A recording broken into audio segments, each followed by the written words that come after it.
দেখো ব্যাগ ভর্তি মাটির খেলনা নিয়ে এসেছি। আজকে আমি এই জায়গাটায় আমার নতুন রান্নাঘর সাজাবো। চলো সাজাই। আমার মাটির খেলনার ভেতরে কিছু কাঠের খেলনাও আছে। চলো এগুলো এখন বের করি। এই দেখো আমার একটা কাঠের কলস, এটা আমি এই জায়গায় সাজালাম।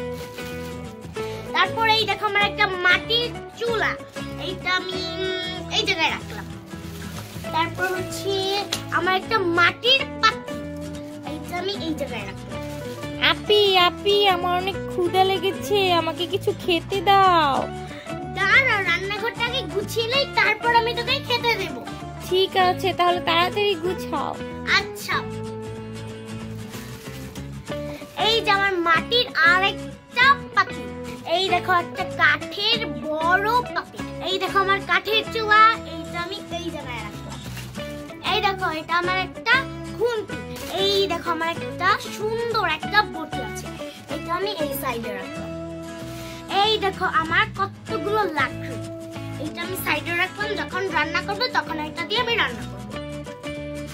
আর কোনো খেলনা নেই, এখন চলো মিষ্টির জন্য রান্না করি। আগে রান্নাঘরটা দেখে নাও। দেখো আমার একটা ছোট্ট একটা রান্নাঘর।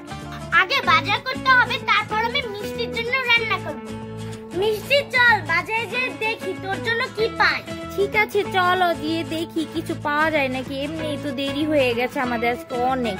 বাজারে যেয়ে তো মনে হয় কিছুই পাওয়া যাবে না, শুধু শাক ছাড়া। হ্যাঁ ঠিক বলেছিস, চল তাহলে বাজারে। চলো। বাজারে তেমন কিছুই নাই, শুধু পুঁই শাক ছাড়া। আচ্ছা চলো পুঁই শাকই কিনি। হ্যাঁ দেখো আপি, শুধু পুঁই শাক গুলোই আছে। পুঁই শাকই উঠাও আজকে। আজকে আমরা শুধু শাকই রান্না করব, শাক খাবো। আচ্ছা দাঁড়া, পুঁই শাকই উঠাচ্ছি। পুঁই শাক গুলো একদম তরতাজা আপি। হ্যাঁ ঠিক বলেছি, একদম রান্না করলে অনেক মজা লাগবে। কি দিয়ে রান্না করবা পুঁই শাক আজকে? আজকে পুঁই শাক চিংড়ি মাছ দিয়ে রান্না করব। ঠিক আছে, তাড়াতাড়ি করে বেশি করে নিয়ে নাও, দুপুর তো হয়েই গেছে, ক্ষুধাও লেগেছে অনেক। এই যে আমার শাক তোলা শেষ, চলো এখন বাসায় যেয়ে মিষ্টির জন্য রান্না করি। আমি বাসায় চলে এসেছি, চলো এখন মিষ্টির জন্য রান্না করি।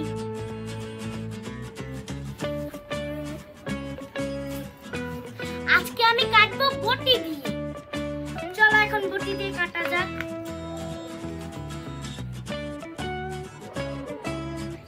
রোল করে কাটবো যেন সুন্দর হয় কাটাগুলো। বটিটা আমার একদমই ধার নেই, তাও তাড়াতাড়ি করে কেটে নিচ্ছি। আমার প্রায় একটা পুঁই শাক কাটা শেষ। মিষ্টি তোর কি বেশি ক্ষুধা লেগেছে? হ্যাঁ বেশি ক্ষুধা লেগেছে, তাড়াতাড়ি রান্না করো। আর আজকে বাজারে তো আমরা কিছু পেলাম না পুঁই শাক ছাড়া। হ্যাঁ আজকে শুধু পুঁই শাক দিয়েই খেতে হবে। ভাত তো রান্না হয়েই গেছে তাই না? শুধু এখন পুঁই শাকের তরকারিটা রান্না করবা চিংড়ি মাছ দিয়ে।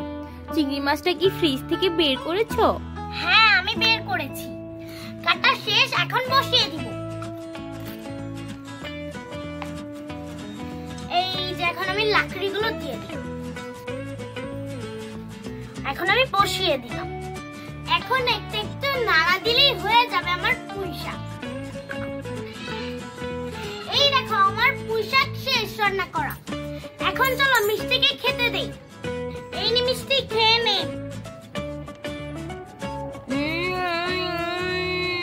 অনেক মজা হয়েছে, অনেক মজা। দাঁড়া আমি খেয়ে দেখি কেমন মজা হয়েছে। পুঁই শাকটা অনেক মজা হয়েছে। বন্ধুরা তোমাদের সাথে